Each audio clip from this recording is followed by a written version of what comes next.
এই হচ্ছে আমাদের তো সবার আর প্রিয় কত রাখি আছে দেখাও। রাজুদা। 400 পরোটা হ্যাঁ নিয়ে এসেছি, বন্ধুরা, ওই আজকে 100 এই মতো বিক্রি রাজুদার হয়েছে, মাল সম্বন্ধে প্রচুর আছে, সমস্ত অ্যাভেলেবেল কিছু আজকে অ্যাভেলেবেল আছে। বিস্তারিতভাবে সকালে তার দেখে মনে জীবন হয় বৃষ্টি কাহিনী হয়েছে দেখতে, তুলে তাই না? ধরার চেষ্টা ওর করব জন্যই মনে এই হয় একটু ভিডিওর একটু মাধ্যমে। কাদা কাদা ভাব তো আছে। ভিডিওটা আচ্ছা, স্কিপ না করে লোকের তোমরা চাপ দেখতে কম আছে। থাকো।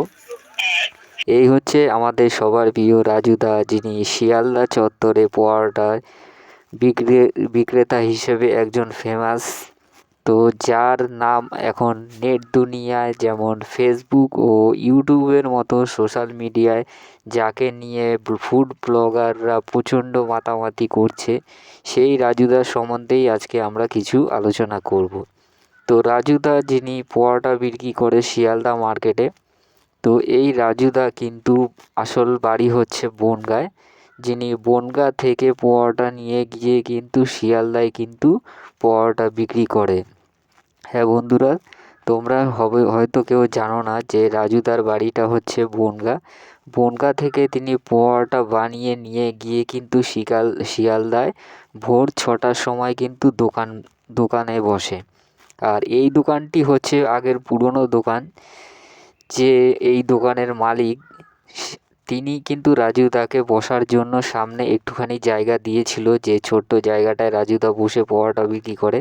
সেই জায়গাটা কিন্তু ওই পেছনের দোকানদার কিন্তু রাজুদাকে বসার জন্য এই জায়গাটা দিয়েছিল। তাকে অনেক অসংখ্য ধন্যবাদ, যে এমন একজন অসহায় মানুষের পাশে দাঁড়িয়ে তাকে সহায়তা করা বা সহযোগিতা করা অবশ্যই একটি ভালো কাজ। তো কিছু কিছু ফুড ব্লগারের কারণে কিন্তু অনেক মানুষের কিন্তু ব্যবসার অনেক প্রচুর ক্ষতি হয়, কিন্তু তা সত্ত্বেও সাধারণ মানুষ হিসেবে আমরা চাই যে ফুড ব্লগাররা এইসব যে সাধারণ মানুষ যারা পরোটা বিক্রি করে বা দিন মজুর করে খায় তাদেরকে অবশ্যই সাপোর্ট করুক, বা তাদের সম্বন্ধে ভালো ভালো কথা বলুক, নেগেটিভ কিছু না বলুক, এটাই আমরা আশা রাখি সবার কাছে। তো রাজুদার বাড়ি হচ্ছে বনগাঁ। তো রাজুদা কিন্তু ভোর 1টার সময় কিন্তু ওঠে। তার আগে থেকে কিন্তু রাজুদার বাড়ির লোকেরা কিন্তু পরোটা বানানো চালু করে দেয়।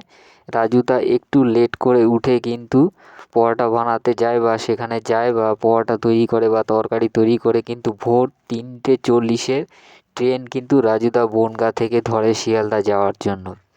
ভোর 3:40-এর ট্রেন ধরে রাজুদা ভোর 6টার সময় কিন্তু শিয়ালদা গিয়ে কিন্তু পরোটার দোকান খোলে এবং সেখানে গিয়ে নিজের যে পরোটা বিক্রি করে সেই দোকানটি কিন্তু খুলে ওখানে বসে সকাল 10টা পর্যন্ত পরোটা বিক্রি করে। বর্তমানে রাজুদার যে দোকানের জায়গাটি চেঞ্জ হয়েছে সেটা হচ্ছে শিয়ালদা চত্বর নীলরতন হসপিটাল যেতে যে সাবওয়ের ফার্স্ট গেটে রাজুদা এখন বর্তমানে দোকান ওখানে দিয়েছে। তো তোমরা যারা হয়তো পুরনো দোকানে যেতে গিয়েছো বা গিয়ে দেখোনি যে যায় রাজুদা ওখানে নেই, তাদের জন্য একটা কথাই বলবো যে সাবওয়ের নিচে সাবওয়ের সামনে রাজুদা কিন্তু এখন নতুন দোকান ওখানে চালু করেছে। অবশ্যই তোমরা ওখানে যাবে।